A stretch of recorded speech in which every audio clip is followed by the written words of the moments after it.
청년의 때에 성취될 하나님 말씀 신명기 8장 2절에서 6절까지의 말씀을 여러분 한 절씩 교도하겠습니다. 제가 먼저 읽겠습니다. 내 하나님 여호와께서 이 40년 동안에 내게 광야길을 걷게 하신 것을 기억하라. 이는 너를 낮추시며 너를 시험하사 내 마음이 어떠한지 그 명령을 지키는지 지키지 않는지 알려 하심이라. 너를 낮추시며 너를 줄이게 하시며 또 너도 알지 못하며 내 조상들도 알지 못하던 만나를 내게 먹이신 것은 사람이 떡으로만 사는 것이 아니요 여호와의 입에서 나오는 모든 말씀으로 사는 줄을 내가 알게 하려 하심이니라. 이 40년 동안에 내 의복이 헤어지지 아니하였고 내 발이 부르트지 아니하였느니라. 너는 사람이 그 아들을 징계함 같이 내 하나님 여호와께서 너를 징계하시는 줄 마음에 생각하고 같이 있습니다. 내 하나님 여호와의 명령을 지켜 그의 길을 따라가며 그를 경외할지니라. 아멘. 우리 신앙 고백하겠습니다. 주는 그리스도시요 살아계신 하나님의 아들이십니다. 아멘. 옆에 사람에게 축복합시다. 당신은 세계 선교할 그릇입니다. 지금 이 고백이 안 믿어져도 지금 예배 드리는 이 시간, 여러분 지금 말씀이 시작되는 이 시간, 여러분의 생각 다 내려놓고 환경, 걱정, 근심 내려놓고 말씀을 받을 때 내 문제와 연결 짓지 말고 내 상황과 연결 짓지 말고 말씀을 있는 그대로 받고 믿는 은혜의 시간이 되기를 기도하는 마음으로 지금 이 시간 짧지만 마음으로 믿음에 결단하시기 바랍니다. 반드시 지금 이 순간에도 하나님은 우리의 믿음대로 역사를 하십니다. 그래서 여러분에게 인생 최고의 예배가 되기를 예수를 축원합니다. 이거들이 말씀 가지고 예수의 핏값으로 입학한 광야학교라는 제목으로 말씀을 증거하겠습니다. 제가 또 하필 일청들이 제일 앞에 앉아서 너무 감사한데요. 저희가 어릴 때는 이 봉고차, 요즘 청년 사국은 봉고차라는 게 뭐다 스타렉스로 알고 있을 텐데 저희는 봉고차를 이제 학원이나 교회를 갈 때 많이 탔었고 당시에 이제 그 봉고가 차 브랜드 이름이에요. 그냥 그게 실제로 당시에 아마 현대인가에서 나왔던 차 이름이 봉고, 그레이스, 되게 성경적이죠. 그레이스란 봉고차도 있었고 그런 차를 탔었는데 이렇게 마주보는 구도의 이제 형태로 승합차들이 많이 있었죠. 지금 아마 스타렉스 카니발은 그런 구도는 잘 아닌데 당시에는 봉고, 그레이스 이런 차들은 그렇게 마주 앉아 있었죠. 그래서 아이들하고 마주 보니까 괜히 보이면 장난치고 싶고 놀리고 싶고 막 괴롭히고 싶고 막 이래서 막 그렇게 장난을 치고 막 낄낄거렸던 그런 기억이 있습니다. 이번에 영국에서 마지막 날 이게 공항을 가는 길에 차량을 렌트했는데 그런 오랜만에 그렇게 마주보는 차량이었어요. 그래서 좀 옛날 생각도 나고 뭐 제가 2주 전에 말씀으로 드렸지만 옥스포드에서 순교자의 기념비를 보고 막 되게 뜨거운 가슴, 먹먹한 가슴으로 이제 공항까지 가는데 한 1시간 반이 가니까 좀 밖을 보면서 멍하게 이제 가고 있었는데요. 제 앞에 이렇게 저를 마주보고 있던 이정우 부회장이 심심했나 봐요. 갑자기 자기 앞에 있는 문정아 부회계한테 허벅지 씨름을 하자고 하더라고요. 여자 청년한테 그렇게 아무리 뭐 정아가 하체가 튼튼하고 본인이 약하다 그래도 좀 여자 청년이잖아요. 그래서 본인이 어쨌든 뭐 하더라고요. 둘이서 이렇게 저 옆에서 저도 바보같이 이렇게 보고 있었어요. 둘이서 막 정우가 이겼어요. 막 좋아하더라고요. 막 살아있다 이러면서 막 본인이 그러더니 자신감 얻었는지 뭐 돌았는지 목사님 저랑 한판 하시죠 이러더라고요. 네, 뭐 싫어합니다. 당연히 있었던 일이죠. 저랑 한판 하시죠 이러더라고요. 제가 나랑 그랬더니 뭐 약간 혼자 중얼거렸는데 제가 들리게 중얼거렸어요. 자기는 30대고 목사 40대니까 뭐 해볼만 하지 않겠냐 이러더라고요. 그러니까 제가 물어봤어요. 분명히 괜찮겠냐고. 자신 있대요 본인이. 했습니다. 어떻게 결과가 됐을까요 여러분? 정우는 출산을 막 마친 자세로 이제 공항까지 이동을 했습니다. 증거 영상 제가 신변 보호선에서 틀지 않겠습니다. 영상이 있습니다. 궁금하시면 개인적으로 보내드릴게요. 다 있어요. 2개나 있어요 영상이. 남자들은 참 바보같이 이렇게 힘겨루기를 좋아합니다. 어려서부터 발씨름하자, 만나면 괜히 발씨름하자 그러고 뭐 진짜 씨름도 하기도 하고. 저는 어릴 때 저희 이게 정씨 집안 사람들이 모이면 다들 그냥 갑자기 남자들 일어나, 자 태권도 겨루기 한다 이러는 거예요. 그 사촌 형들하고 막 발도 차요, 막 세게 차요, 막 차고 막 뭐도 맞고 막 그러면 막 박수 치고 막 뭐 글라디에이터 비슷한 거죠. 로마 시대처럼 이렇게 용돈 주고 이기면 나가서 사 먹으라고. 100% 리얼입니다, 여러분. 저도 이제 운동 좋아하니까 그런 힘겨루기 좋아했어요, 어릴 때는. 근데 어릴 때는 이제 다 비슷비슷해요, 힘들이. 그래서 뭐 잘 모르는데 이제 대학생 정도 되면 어떤 체격, 체중, 또 근력에 따라서 힘의 차이가 굉장히 많이 나죠. 제가 미국에서 대학교 생활할 때 미식축구를 한 적이 있습니다. 진짜 하는 건 아니고 이렇게 여기에다가 끈 같은 거를 달고 이제 끈을 떼고 이렇게 하는, 그래도 좀 어느 정도 몸싸움을 하게 돼 있거든요. 그래서 제가 이제 공을 뺏으려고 달려가는데 저를 막는 친구가 키가 2m에 몸무게가 130kg 되는 친구였죠. 저 나름대로 그래도 뭐 등치가 있고 한국에서는 작은 편은 아닌데 달려가 저를 이렇게 툭 밀었는데 제가 날아갔어요. 제가 태어나서 그런 경험을 한 적이 없어요. 제가 그래서 아이스하키 선수를 했고 남들 운동을 평생 했는데 진짜 그 친구는 그냥 서서, 저는 달려가니까 제가 사실은 추진력이 더 강하잖아요. 근데 달려오는 저를 그냥 툭 밀었어요. 그냥 벌레 잡듯이 툭. 근데 제가 꼬꾸라졌어요. 너무 자존심 상하는 거예요. 뭐 열받고, 아무리 그래도 그렇지 제가 이번에 진짜 무조건 세게 좀 부딪혀야 되겠다, 무조건 뺏는다. 제가 이를 악물고 가니까 이 친구가 조금 더 힘을 쓰더라고요. 툭 치가 너무 볼품없이 막 이렇게 날아갔어요, 저쪽으로. 두 번을 딱 해보니까 알겠는 거예요. 절대 못 이기겠구나. 이거는 내가 해볼 수가 없겠구나. 이제 공수가 교대에서 그 친구가 저한테 달려오는데 제가 아예 피했어요. 공포스럽더라고요. 그러니까 붙어볼 생각조차 어느 정도 해볼만 해야지 붙을 생각을 하거든요. 딱 두 번 부딪히니까 이거는 그냥 안 되는 거예요. 왜 제가 이렇게 좀 서론에 이런 말씀을 드리냐면, 여러분, 우리가 지금 믿고 있는 하나님은요, 전능하신 창조주 하나님이십니다. 우리가 믿는 예수님은 그리스도십니다. 예수님이 직접 말씀하셨어요, 여러분. 직접. 예수님은 허세가 있는 예수님이 아닙니다, 여러분. 진리시고 진실만 말씀하시는데 그 예수님이 하늘과 땅에 있는 모든 권세를 내가 가지고 있다 그랬어요. 예수님, 당신이 가지고 계시다 그랬어요. 여러분, 하늘의 권세, 땅의 권세, 그 모든 권세를 내가 가지고 있다 그랬어요. 그리고 모든 이름이 많은데 그 모든 이름 위에 뛰어난 이름이라고 그랬어요. 그리고 예수 그리스도 이름이 얼마나 능력이 있는지 세상 임금이라고 말하는 마귀를, 요한일서 3장 8절에 그 마귀의 일을 멸하러 오셨다 그랬어요. 우리 안에 있는 예수님이요. 자, 그럼 마귀가 예수님을 두려워할까요? 예수님이 마귀를 두려워할까요? 누가 더 셉니까? 마귀가 예수님과 붙어보려고 할까요? 한번 해보려고 할까요? 피조물이에요, 마귀는. 하나님은 창조주십니다. 예수님이 강하시다고 말하기도 부끄러울 만큼 피조물 따위예요, 마귀도. 창조주세요. 그러니까 마태복음 8장에 예수님이 그냥 지나가는데 귀신 들린 자가 소리 지릅니다. 29절에 그들이 소리질러, 귀신들이 많으니까 소리질러 이르되 하나님의 아들이여 우리가 당신과 무슨 상관이 있나이까? 때가 이르기 전에 우리를 괴롭게 하려고 여기 오셨나이까? 예수님 아무 말도 안 했어. 예수님, 내가 뭐 아무 말도 안 했어. 귀신이 알아보고 왜 오셨습니까? 왜 우리 괴롭게 합니까? 예수님 아무 말도 안 했어요. 보기만 해도 자지러져요. 보기만 해도 두려워도 떨어요. 어쩔 줄을 몰라요. 왜? 그 예수님이 그리스도시니까. 자, 그 그리스도신 예수님이 지금 성령으로 내 안에 있어요. 우리 왜 두려워하고 있습니까, 여러분? 지금 우리 뭘 두려워합니까? 그런 내가 마귀를 무서워한다? 세상을 살아가면서 미리 겁먹고 염려를 한다? 여러분, 이게 하나님 볼 때는요, 너무 바보 같고 너무 안타까운 삶이죠. 우리는 마귀를 두려워할 존재가 아니라 마귀가 두려워할 것을 할 수 있는 사람입니다.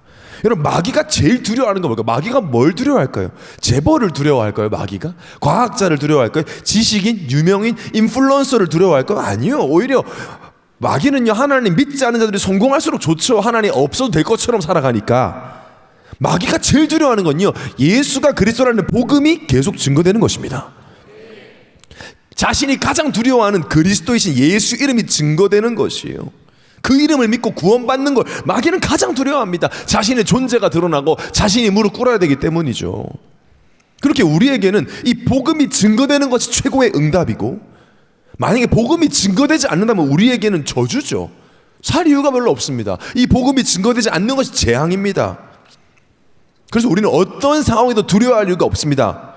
복음이 증거되지 않는 걸 두려워야 되는데 지난주 강단 말씀에 걱정하지 마. 이 복음은 절대 매이지 않는다. 진짜 두려워할 필요가 없는 거예요, 여러분. 내가 아무리 연약해도 아무리 부족해도 하나님의 말씀은 나의 약함에 매이지도 나의 착각함에 매이지도 않는다는 것이죠. 막히지 않습니다. 복음을 막는 악법들이 언젠간 통과될 수 있습니다. 통과 안 되길 기도하지만 차별금지법 같은 통과될 수도 있겠지만 그 법안도 이 복음 막을 수 없습니다. 복음을 전하는 전도자들을 목사가 저 같은 목사를 가둘 수 있습니다, 여러분. 그런 법이 통과되면 저 같은 목사가 동성애자들이 찾아서 주례해달라고 했을 때 싫다고 하면 저를 감옥에 가요. 저는 한 번씩 그래서 차라리 나 같은 목사들이 감옥 가면 더 교회가 뜨겁게 기도하지 않겠나 싶기도 해요. 여러분 사식도 넣어주시고 돈가스 이런 거 넣어주시고. 그렇다고 지금까지 그런 역사가 있었지만 절대 복음 메인 적이 없습니다. 그러니까 우린 두려워할 리 없어요. 막히지 않습니다. 어디에게도 매이지 않는 복음 대신 예수 그리스도가 지금도 멀쩡히 그 능력 그대로 살아 역사하고 계십니다. 자, 이 믿음으로 완전히 충만해지는 학교가 있습니다. 그게 바로 광야 학교입니다, 여러분. 여러분은 모르겠지만 여러분은 이미 광야 학교의 재학생들입니다. 이 학교는 아무나 들어갈 수 있는 학교가 아닙니다. 아무나 입학할 수 없습니다. 학교가 들어가기 어렵다는 하버드, MIT, 예일, 옥스퍼드, 스탠포드 이런 학교들로 들어가기 어렵지만 공부 잘하면 가능합니다. SAT 점수 잘 받고 뭐 여러 가지 엑스트라 포인트들이 많으면 들어갈 수 있습니다. 근데 광야 학교는 공부를 아무리 잘하고 우수한 성적으로 고등학교 졸업하거나 대통령의 추천서가 있어도 못 들어갑니다. 등록금이 엄청나거든요. 수억이 아닙니다. 수억을 줘도 10억, 100억 줘도 안 됩니다. 뭐 테슬라 주식을 다 팔아도 비트코인 다 팔아도 안 됩니다. 못 들어갑니다. 등록금이 엄청납니다. 바로 예수의 핏값을 지불해야 됩니다. 별로 감동이 없을 줄 알았습니다. 그래서 오늘 말씀을 통해 여러분 예수 핏값의 그 의미, 가치, 내가 지금 다니고 있는 광야 학교가 얼마나 위대한 학교인지. 여러분 서울대 나온 사람들 과잠 입고 다니더라고요. 지방대는 과잠 잘 안 입어요. 서울대, 연대, 고대 가면 다 과잠 입어요. 하버드, 스탠퍼드 가도 과잠 입어요. 우리가 광야 학교를 다니고 있는데 이 광야 학교가 얼마나 자랑스럽지 않으면 우리가 감춥니까? 광야 학교에 재학 중인 것이 얼마나 자랑스러운 일인지 이 광야 학교를 다니게 하시는 하나님의 사랑과 은혜를 확인하는, 깨닫는 최고 예배가 되시기를 예수님으로 축원합니다. 첫 번째로 예수 보혈의 가치입니다. 저는 8월 한 달 이 예수의 보혈이라는 키워드 붙잡고 저도 지금 매일 눈 뜨고 감을 때까지 예수 보혈을 생각하고 있습니다. 묵상하고 있어요. 그래서 엄청 기대하고 있어요. 우리 예원의 청년들이 진정 예수님의 보혈, 그 능력, 그 가치를 알게 되면 여러분은 전에 경험하지 못한 참된 치유와 회복을 경험하게 될 것입니다. 광야 학교 입학은 예수의 피로 시작됩니다. 그래서 입학 자체가 이미 엄청난 특혜고 성공입니다. 예수의 피가 발라져 있어야 되거든요. 아무나 들어갈 수 있는 곳이 아닙니다. 성경을 잘 모르는 청년들도 있기 때문에 좀 설명을 드리면, 이스라엘 백성들이 무려 430년간 애굽의 노예로 살았습니다. 지금도 유대인은 지구에서 가장 똑똑한 민족이라고 평가를 받지만 당시도 마찬가지죠. 그런 능력이고 똑똑한 유대인들이 무려 430년을 노예 생활을 했습니다. 요셉이라는 선조가 총리 생활을 했음에도 불구하고 이미 몇백 년이 흘러버리니까 노예 생활을 모든 이스라엘 민족이 하고 있었습니다. 지금도 노예라고 하면은 참 어렵다는 생각을 하는 당시의 노예는 너무 비참한 물검 같은 존재인 것이죠. 우리나라가 일제시대의 식민지 생활을 우리가 일제강점기 36년 했습니다. 그것 때문에 지금까지 그 시절을 경험한 어르신들은 일본에 대해서 이를 갈고 그런 마인드가 우리에게 전달이 돼 있죠. 근데 만약에 우리가 일제생활 식민지를 360년을 했다면 아마 포기하지 않았을까요? 36년 했으니까 이를 갈았지, 독립운동을 했지. 만약에 360년이었다고 한다면 그냥 원래 이런 건 줄 알고 살았지도 모르죠.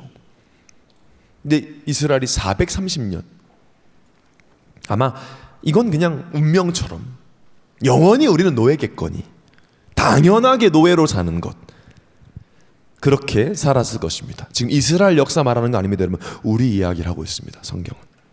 애굽은 하나님 없는 멸망이 예정된 세상을 의미합니다. 애굽의 왕 바로 왕은 세상 임금 마귀를 상징합니다. 하나님이 없는 세상의 노예, 그 자체가 멸망이죠. 실패입니다.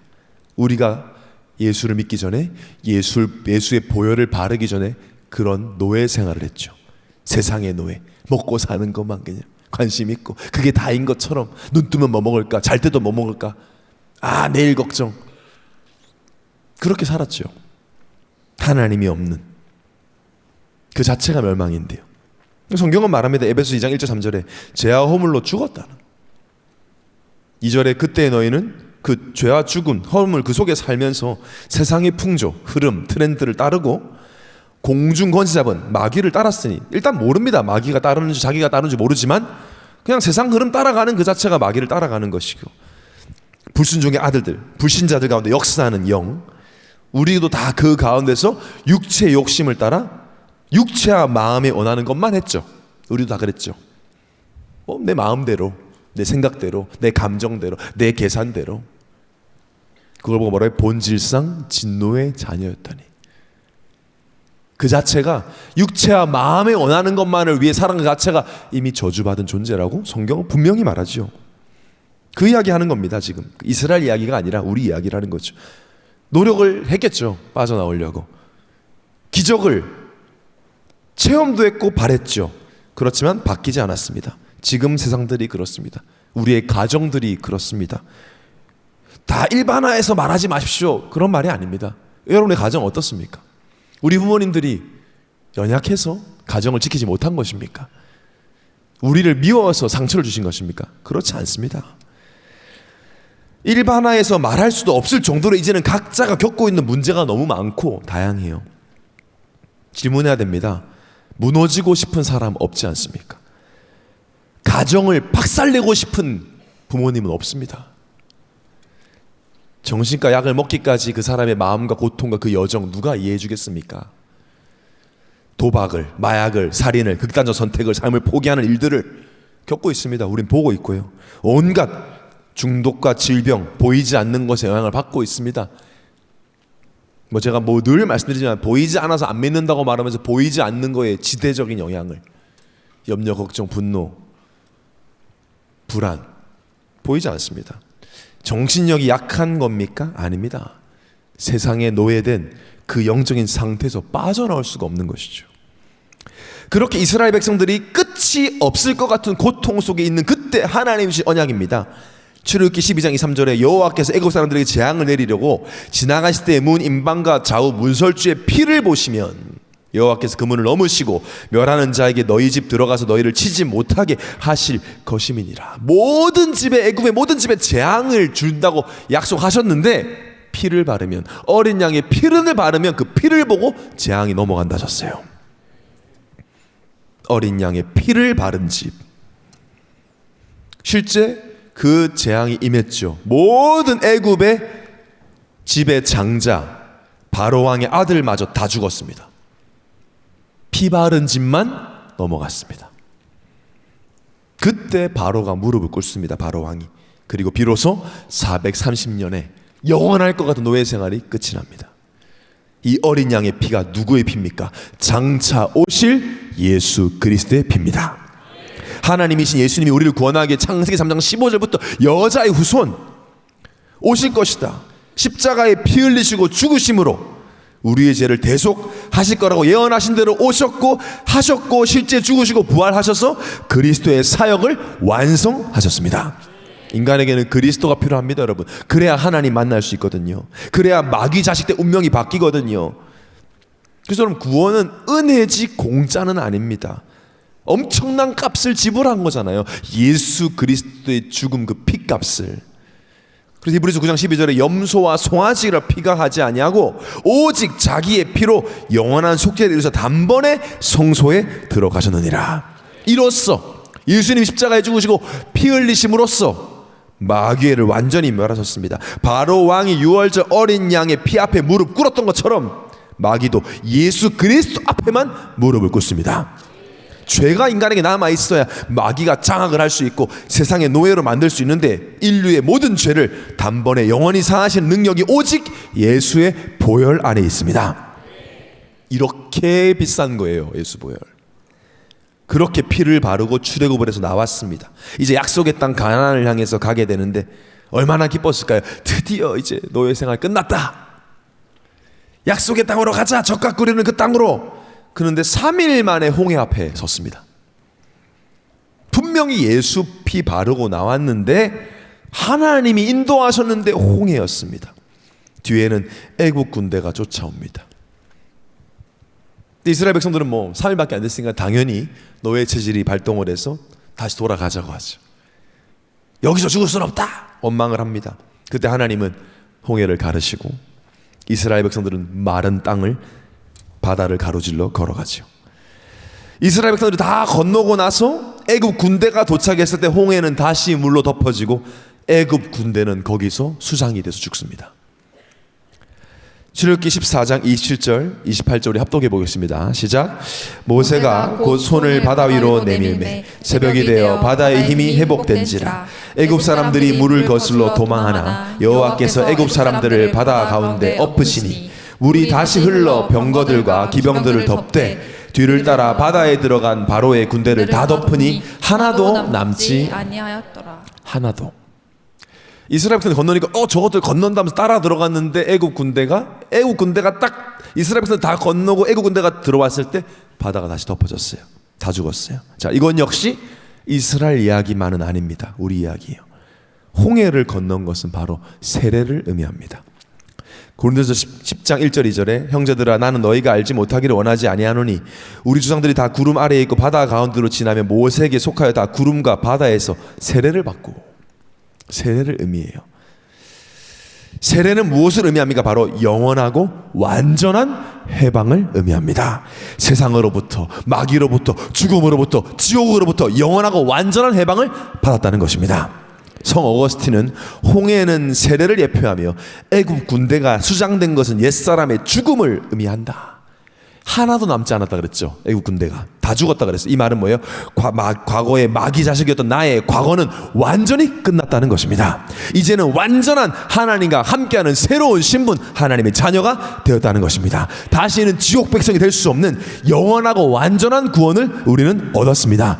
우리 이야기예요, 여러분. 우리 가정이 몇 대째 무속인 집안이다 상관없어요. 예수 그리스도를 믿는 순간 완전하고 영원한 해방을 받았습니다. 우리는 몇 대째 우상 숭배하는 가문입니다. 상관없어요. 예수 그리스도를 믿는 순간, 예수의 보혈이 내 영혼에 발라지는 순간 우리는 사주팔절 운명에서 영원하고 완전한 해방을 얻었습니다. 이게 보혈의 능력이에요. 모든 것을 원래의 자리로 돌려놓는 능력이 예수 그리스도 보혈 아래 있습니다. 엄청나죠? 예수의 보혈.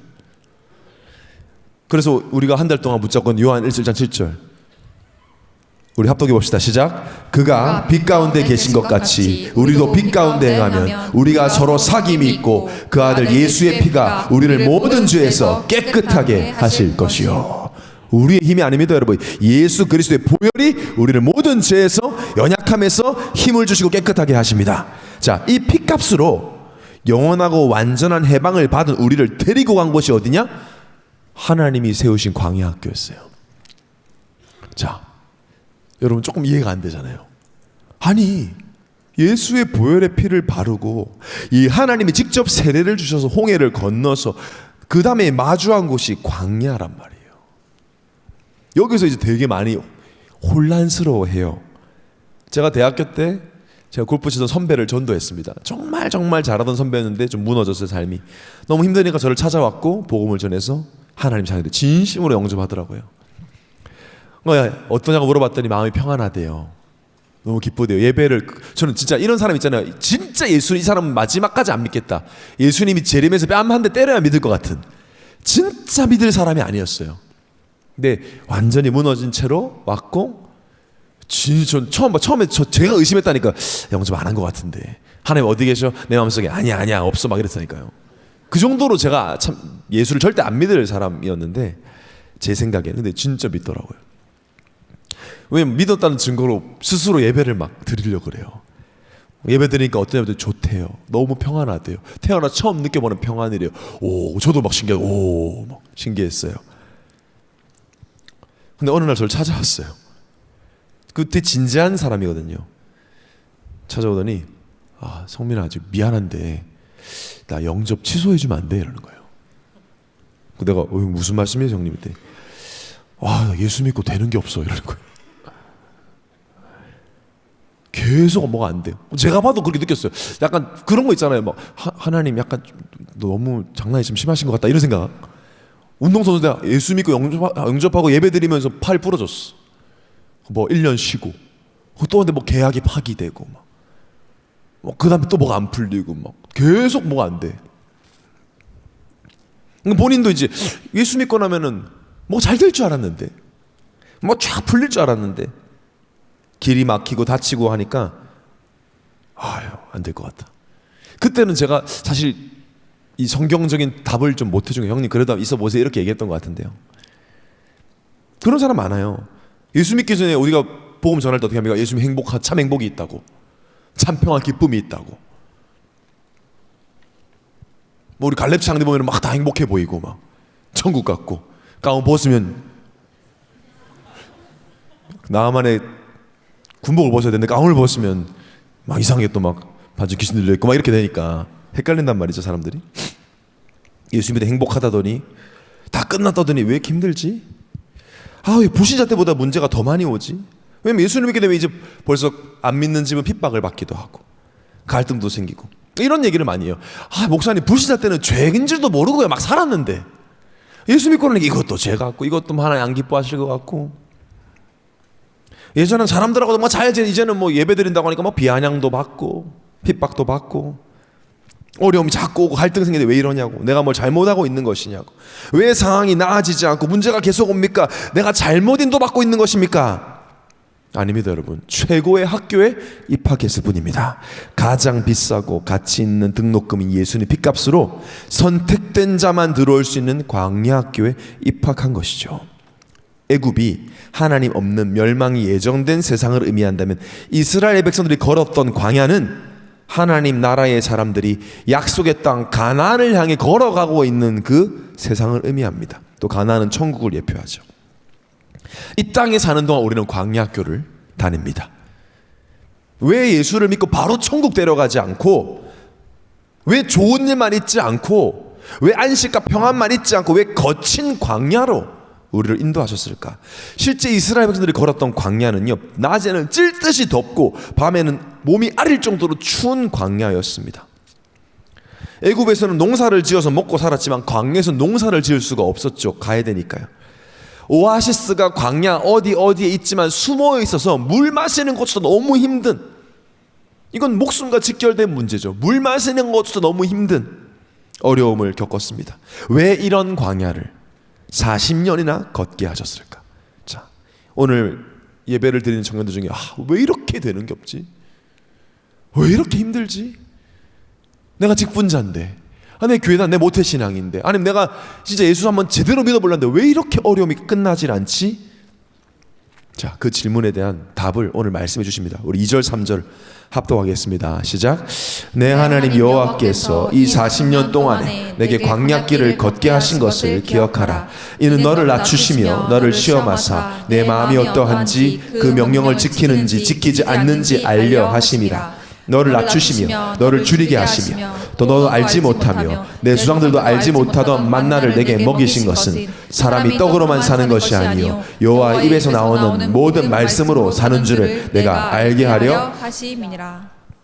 예수의 보혈의 값으로 입학한 최고의 학교인 광야 학교에서 우리는 무엇을 배웁니까? 분명히 본문에서 뭐라 그래요?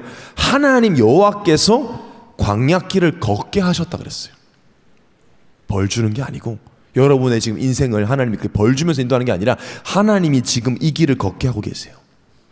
하나님의 인도 속에 여러분 있습니다.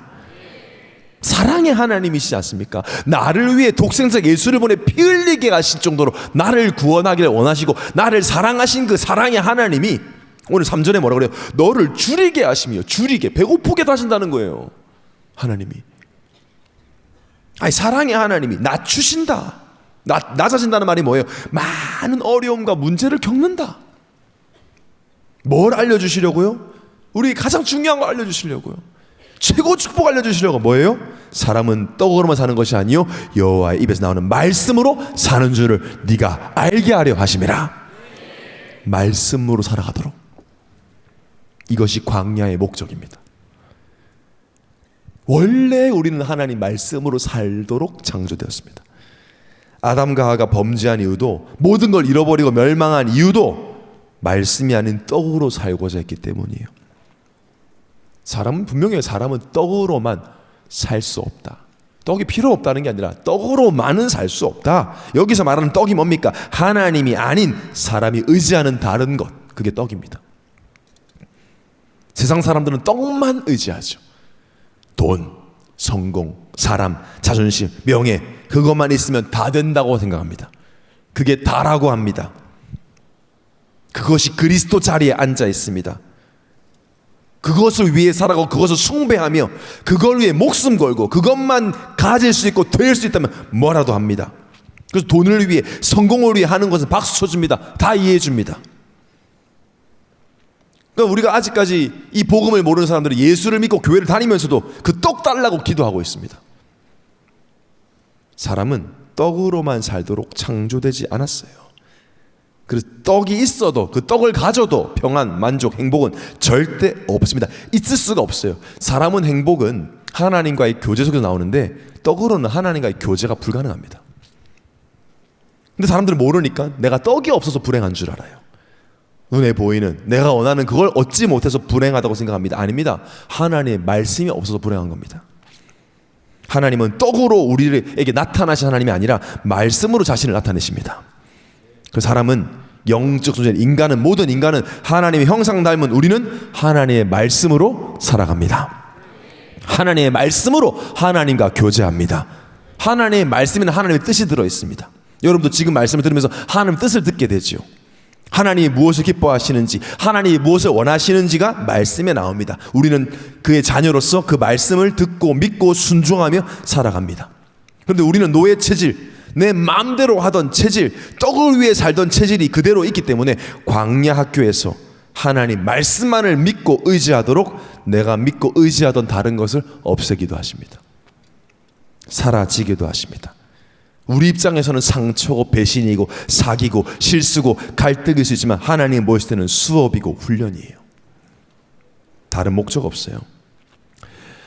예수님의 제자 야고보는 광야길을 가는 흩어져 있는 제자들에게 이렇게 얘기합니다. 야고보서 1장 3절 4절에 내 형제들아 너희가 여러 가지 시험을 당하거든 온전히 기쁘게 여기라. 이는 너희 믿음의 시련이 인내를 만들어내는 줄 너희가 알미라. 아니 어떻게 시험을 좀 잘 감당하러 다니고 온전히 기쁘게 여기라고 합니다.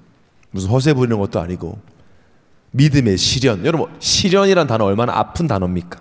근데 여기서 이 시련은 헬라어로 도키미온이라는 단어를 쓰는데요. 이 도키미온이라는 단어 언제 쓰냐면 흙으로 그릇을 만들 때 도가니에다가 흙을 굽죠. 그 도가니를 도키미온이라고 합니다.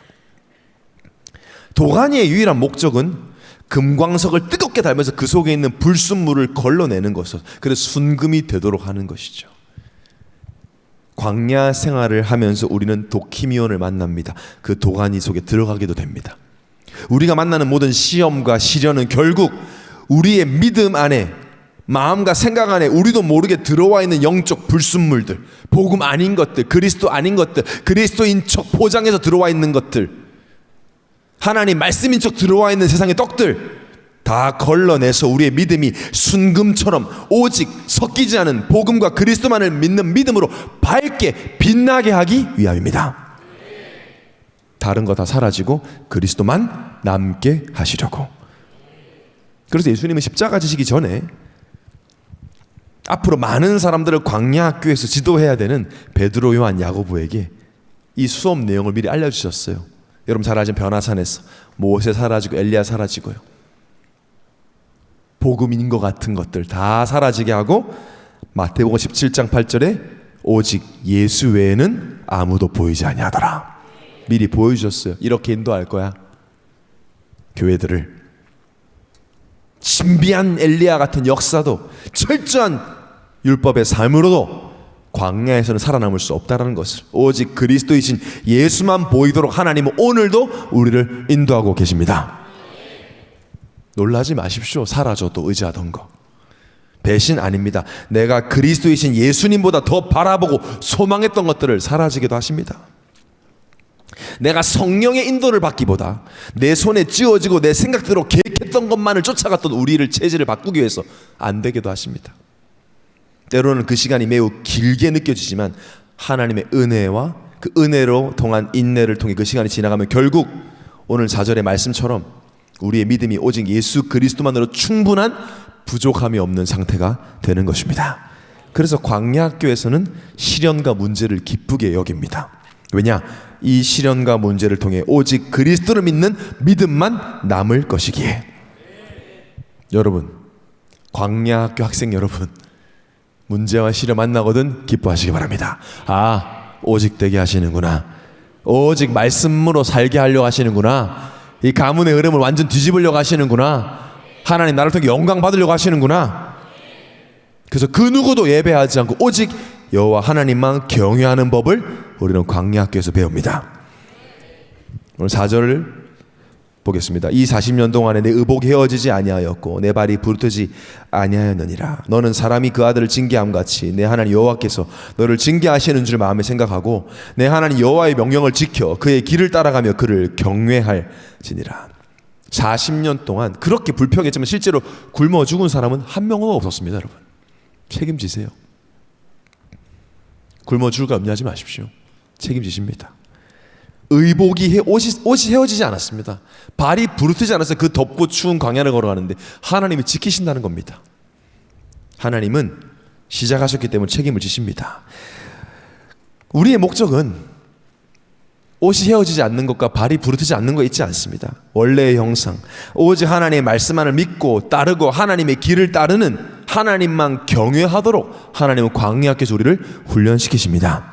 경외라는 말은 무서워하는 마음이 아니라 하나님을 모든 부분에서 인정하고 하나님만을 의존하는 사랑의 마음으로 순종하겠다는 뜻이에요. 여러분, 예배 때마다 하나님이 경외하시기 바랍니다. 하나님 인정하고 하나님 말씀이다 아멘하고 하나님 이 말씀을 의존하고 사랑의 마음으로, 억지로가 아니라 사랑의 마음으로 이 말씀에 순종하는 게 하나님을 경외하는 것입니다. 오직 하나님만을 인정하고 하나님만 의존하고 하나님만 사랑하는 마음으로 말씀에 순종하는 법을 우리는 광야에서 배웁니다. 이게 창조 목적이거든요. 뭐 되고 안 되고는 창조 목적이 아니에요.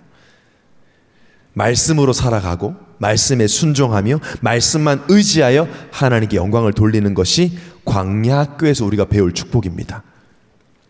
자, 이 학교를 졸업하면 어떻게 되나? 졸업생 이야기를 들어보면 되죠. 무려 이 광야학교를 40년 동안 다닌 모세의 마지막, 우리로 치면 졸업식 날 답사입니다. 답사. 뭐라고 하냐? 신명기 33장 29절입니다. 합독하겠습니다. 시작. 이스라엘이여, 너는 행복한 사람이로다. 여호와의 구원을 너같이 얻은 백성이 누구냐? 그는 너를 돕는 방패시요 내 영광의 칼이시로다. 내 대적이 내게 복종하리니 내가 그들의 높은 곳을 밟으리로다. 광야 졸업생의 고백입니다. 이스라엘아, 너는 행복한 사람이로다. 마지막에 하는 고백. 이거보다 더 큰 행복이 없어. 우리가 이런 구원을 받았어. 하나님이 나의 방패요 나의 칼이야. 많은 청년들이 광야학교를 제약하고 있고 우리도 광야 생활이 끝나는 그날 모세와 같은 고백을 하게 될 줄 믿습니다. 여러분, 잘 다니고 있습니다. 언제 졸업하지? 걱정하지 마세요. 그 걱정하지 말고 계속해서 말씀대로 살아가는 원래 형상 회복하는 축복 누리시기를 예수님으로 축원합니다. 결론입니다.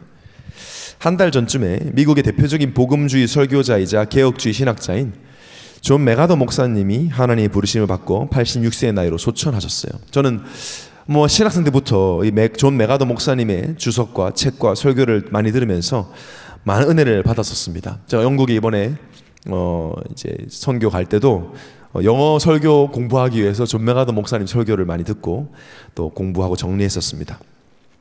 오랫동안 그 목사님 말씀을 듣고 자랐다 보니까 소천했다 소식 들었을 때 마치 가까운 지인이 소천하신 듯한 그런 먹먹함과 또 그분의 인생을 좀 돌아보는 그런 감사한 시간을 저는 가졌습니다. 이미 동성애 문화가 팽배한 미국, 그것도 캘리포니아에서 아예 공식적으로 강단에서 동성애는 죄다, 하나님 원하시는 바가 아니다, 동성결혼은 결혼이 아니다, 동성가정은 가정이 아니다, 이런 설교를 여러 차례 하셔서 수백 건의 민사소송에 걸리셨고요. 육체적으로도 심장수술을 여러 차례 하시는 등의 많은 우여곡절을 겪으셨습니다. 그렇지만 항상 성경 중심으로 광야길을 가시면서도 타협 없이 오직 복음만을 외치던 목사님이셨어요.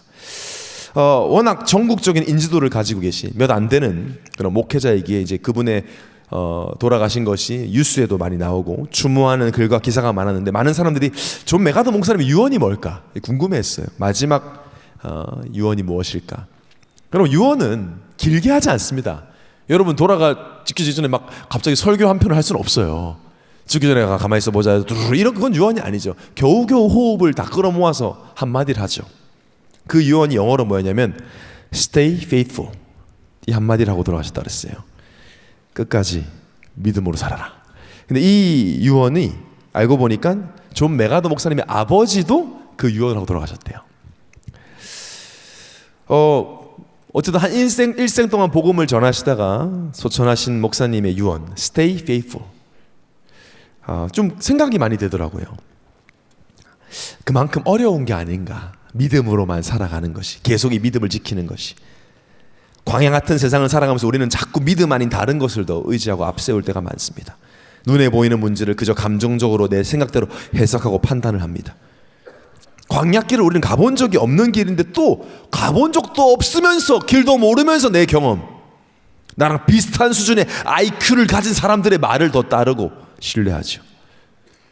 그 대부분 사람들이 살아가면서 신자임에도 믿음이 아니라 수천 년간 실패했던 자기중심적 삶에 그 길을 또 선택하죠.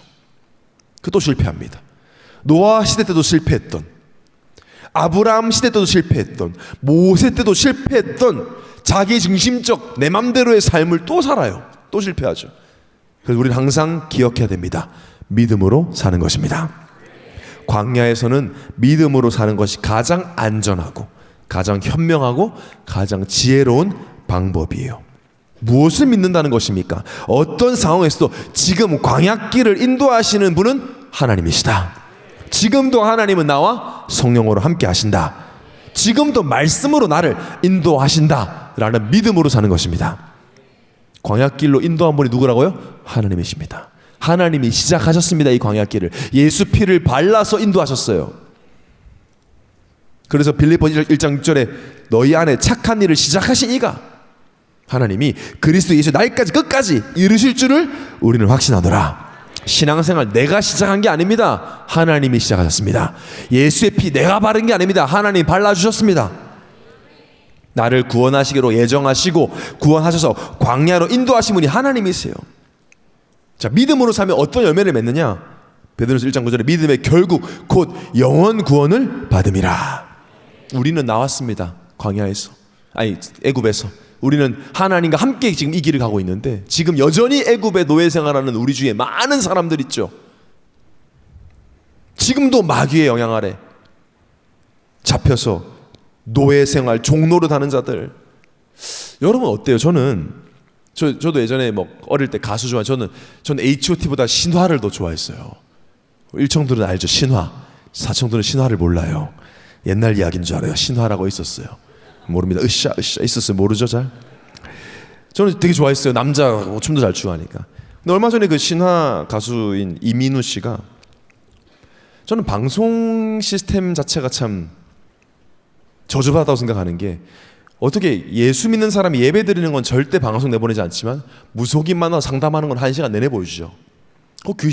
나 귀신 들렸어요 하는 사람들이잖아요. 파묘 뭐 고문으로 참석했던 그 유명한 무당을 만나가지고 그 이민우 씨한테 앉혀놓고 뭐 반말 딱딱 하면서 뭐 3년 안에 결혼한다 막 그 말 나도 하겠다. 3년 결혼한다. 그러니까 막 웃어 좋아가지고. 그런데 딱 심각한 표정으로 51세에 큰 위기가 와 하니까 얼굴이 잿빛이 돼버려. 무속인 말 한마디에 막 웃었다 막 울었다가 어떻게 해야 돼요? 그러면 뭐 조심하면 괜찮아. 참, 저는요 제 성격이 좀 들어서 그런지 모르겠는데 엄청 열받아요. 이런 막 지 운명도 못 바꾼 게, 너는 무속인 되고 싶었었냐? 죽어도 그만하고 싶었으면서 지 운명도 못 바뀐 주제에 남의 인생 가지고. 여러분 답답하지 않으세요? 말해줘야 되지 않아요? 애굽에 있는 자들에게 무슨 소리에 무속인 말 듣지마, 예수 그리스도의 보혈의 피를 바르면 48자 운명에서 완전히 빠져나온다. 말해줘야 될 거 아닙니까? 우리가 믿음의 결국, 우리가 광야 생활하면서 믿음의 길을 가면 우리를 통해 반드시 여전히 노예 생활하는 자들이 주께 돌아오게 될 것입니다. 화나야 돼요. 예수님 청년들이. 그런 거 보고 앉아 있습니까? 우리가 말을 해줘야죠. 예수 그리스도의 보혈의 피를 바르면 빠져나온다. 알려줘야 됩니다. 하나님 모든 관심이 여기 있습니다. 그러기 위해서 우리는 믿음으로 살아가는 것입니다. 믿음의 결국 영혼 구원입니다. 한 사람이라도 더 살려서 함께 믿음으로 살아가는 광야 학교 학생들 다 되시기를 예수 이름으로 축원합니다.